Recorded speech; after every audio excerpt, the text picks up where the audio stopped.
Alright, what's up mga kabsat? Good evening, good morning, good afternoon, saan lupalo man kayo ng Pilipinas. Ito, pag-usapan naman natin to mga kabsat. Naku po, si Madam Talakera, naku po mga kabsat, may part 1, may part 2, may part 3. Hala mga kabsat, may plano daw na ipatumba itong si Talakera. Ngayon, sino ang may planong ipatumba itong si Pebbles Talakera? Ito, pakinggan natin. Mga kabsat, sabay-sabay natin itong pakinggan. Here we go, pasok. Sara Duterte and Pulong, huwag niyo man akong papatay. Ba? Bakit niyo akong papatay? Ang bilis naman ng introduction mo. Diretso ka agad. Sara, gustong ipatumba. Si Pebbles. Pati pala si Pulong 51 billion, my goodness. O sige, tuloy. Papatay. Kayo talaga, yan ang ugali niyo. Magpatumba. Agoy. Kapag nabubukin kayo, itumba. Yan lang. Manang-mana kayo sa tatay niyo. Huwag niyo akong ipatumba. Alam ko na tinitrace niyo ako at gusto niyo akong ipatumba kasi nasisira yung plano ng Sara Army dahil may Sara nililink Army ko sa Facebook. Noong September 21 na rally. Anong army yan? Troll army ba? Pebbles? Ano yan? Troll army? Hindi kayo nagtagumpay kasi alam ko na manggugulo kayo. Alam ko kung sino yung mga funders, alam ko kung saan kayo pipwest. Ay, sino yung mga funders? Ang dami nga ng gulo nung September 21. So, diba, takbuhan nga yung mga Sara Army na nakasakay sa van. Na-inform ko sila. Kaya galit na galit kayo sa akin. Eto, tingnan natin. Nung September 21 rally. Grabe, naka-high alert. Parang GC ito. May oras pa. Sara armies are around wearing soldiers' uniforms. Please ask any military personnel you'll see around the Camp Aguinaldo to check van parks along the streets into Intel Infosys those contains private army of Duterte's ready to take action at any given. Naku, may kaya naman pala. Nakisaw-saw sila sa September 21. Kaso wala eh. Pangulo pa rin si Pangulong Bongbong Marcos. Yun lang ang pinagkaiba. Diba? Wala eh. O sige, tuloy. Ali, nung nalaman ko na yung Sara Army ay nandyan na sa Camp Aguinaldo at may nakatambay din sa paligid ng Malacanang sa Mindiola.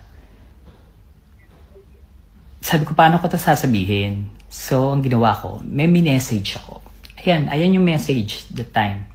Ayan, kausap ko pa siya. Ayan ang nakita niyo dyan. Yan yung message. Basahin yun. Sabi ko, ipakalat nyo to. Kaya naglabasan yung mga special task force, yung mga naka-block na sundalo, para halugugin yung paligid ng Mindiola. Takbuhan yung mga van. Pati sa EDSA, nawala ang Sara Army. Pero ang alam ko, may nahuling isang sasakyan na nakadisguise ng police na na uniform. Kasi ang balita ko sa Sara Army nagkulang kayo ng isang member. Anong member yan? Diba? So naloka sila kung bakit ko nalalaman. Nabisto na ba? Meron akong friend na hinayaya ako lumabas. Sabi ko, hindi ako pwedeng lumabas kasi alam kong nakabantay kayo sa akin. Sabi ko, hindi ako na-stress. Sabi sa akin ni Chururut, wag daw ako lumabas hanggat hindi natatapos ang rally.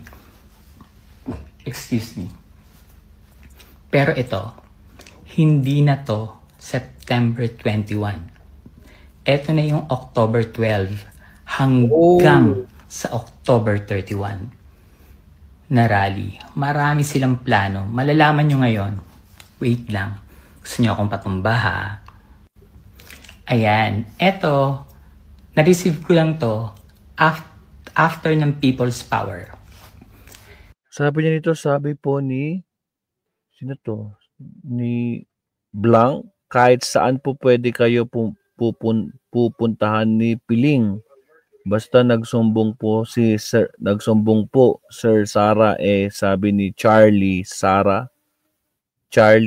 Sara Army po, Sara Army na po daw. Humahunting sa inyo, meron po daw mga lesbian na kinakausap sila para po hanapin kayo. Talaga sinahanap si Pebbles, mga kabsat. Sabi po ni Chururut, kahit saan po pwede kayo papuntahan ni Piling.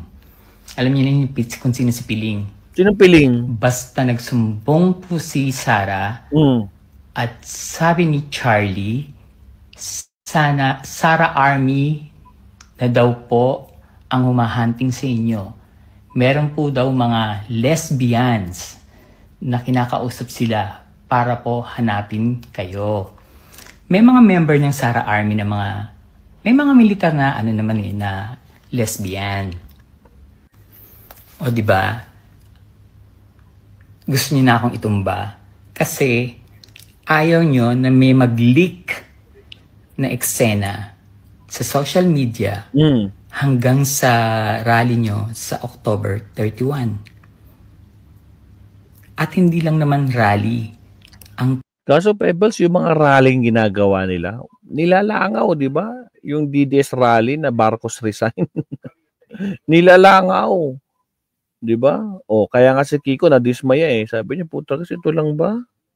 Ang dami-dami yung mga trolls sa online. Tapos sa pagharapan na face to face, puta kasi ilan lang, wala man lang 200 o 300.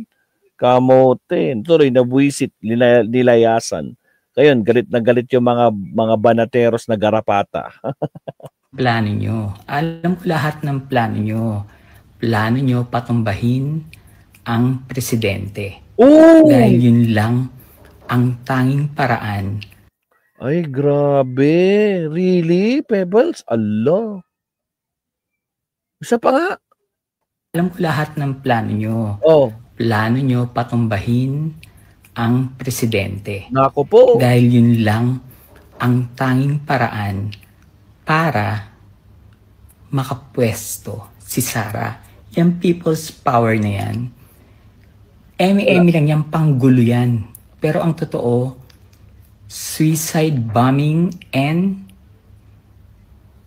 assassin ay may hinire na kayo. Mga taga Davao na Muslim ang hinire nyo. Ang laki ng bayad, ha?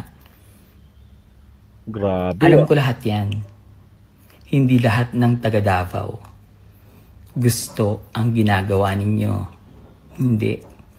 Nakita niyo yung post ni Pio Moreno na kung may mangyayari sa kanya, alam niyo na, basahin niyo lang daw yung post niya. Basahin nyo, tingnan nyo yung post ni Pio Moreno. Alam ni Pio Moreno yan, na kaya nilang magtumba kahit kakampi nila. Basta kinalaban mo sila or nilaglag mo sila, wala silang pakialam ang mga Duterte. Itutumba nila kayo. Pakinggan nyo itong sinabi ni Roque. O diba? Anong sabi ni Harry Panurtian? Harry Panurtian. Na ang tanging paraan para ma-release si Digong ay mawala ang presidente. Diba? Yung impeachment, yung people's power na yan, nasa saligang batas daw. Channeling Chukchak na ewan ko dyan sa baklang yan. Pero meron siyang sinabi na isa sa pwedeng mangyari na mapababa ang presidente ay sana kunin na siya ng Diyos. Pag sinabi mong kunin na siya ng Diyos, kundi na disgrasya, ipapatay, diba? Kasi iba pa yung sinabi mo na magkasakit, na hindi nagagaling. Hindi mo sinabi dun sa kunin na siya ng Diyos na sana magkasakit siya. Ang sabi mo is kunin na siya ng Diyos at magkasakit siya ng nung ganyan, ganyan. Alam mo yung plano, alam mo na ipatutumba ang presidente ng Pilipinas na si PBBM at hindi lang siya, buong pamilya. Oh, grabe. Yan ang ganti ni Pulong at ni Sara. At yan Kaya pala, ang hiling ng tatay nila. kaya pala sinabi ni Pulong, no? Mananagot lahat. Diba sinabi niya? Ganun ba yun, Pebbles? Ay, naku, mga kabsat, kailangan ma-alerto tong mga kabsat. Naku pa, oh. May plano na naman ng mga garapata, mga kakabsat. Agoy. Grabe, may pasabog na naman si Pebbles. Naku po, hindi... Ay, grabe to, mga kabsat. O, sige. Alam nila na hindi na makakalabas. At alam din ni Duterte na hindi na siya makakalabas ng ICC. Hindi na. Kaya nga naglabas na ng pera si Pulong. Magkano ang binayad sa mga generals bago gawin ang October 12 rally? October 11, nag-meeting sila sa waterfront Davao. Waterfront Davao, binigyan sila ng 300k lahat ng retired militaries. Then, lumuwas sila ng Manila ng October 12 na madaling araw. Yung mga nasa likod ni Kiko Barzaga na mga bodyguards niya na nakasombrero at nakamas at nakaitim na damit, mga Muslim yan. Yan yung sinasabi kong galing ng Davao na naka-stay sa Nice Hotel. Nice Hotel. Diba? Alam ko, after ng People's Power, saan nagpunta yung mga retired generals and militaries? Nagpunta sila sa Corinthian Gardens kay Chavit. Binigyan sila ng tig 500k. 70 plus na retired militaries ang binigyan ng tig 500k plus yung 300k pa. 800k. 74 plus galing sa kaban ng bayan na ninakaw ng mga Duterte. Agoy. Hindi ako nagkakamali dyan sa info na yan. Hindi. Promise. Grabe sa Romeo. Yung GC nyo, hindi ba kasama ka dun, Sara? Nung after yung September 21, pinatanggal mo lahat. Pinadelete mo yung mga messages, pinag-leave mo dun sa GC ng Sara Army. Lahat. Kasi kasama ka dun eh. Ooh. Kapag na-screenshot, may GC ng Sara Army ngayon. Sino-sino yung mga nasa GC niyan? Agoy! Kung sino yung mga members at kasama ka dun, lagot ka. Pero sure ka ba na walang nakapag-screenshot? Ipatumba mo ako, sisiguraduhin ko sa'yo na hindi ka makakaupo. Hindi ka rin naman makakaupo na eh. Ayaw na sa'yo ng tao. Tama. Pero napakasama nyo. Sobra. Ang sama nyo talaga. Linindol na lahat yung Davao. Ang iniisip nyo pa rin, gumawa ng krimen. Grabe. May part 2 pa to kasi matatapos na. Marami akong may part 2 pa. Silipinan natin yung part 2, mga kabsat. Sara Duterte and Pulong. Huwag yun naman akong papatay. Bakit niyo ako papatay? Wait lang. Punta natin yung part 2,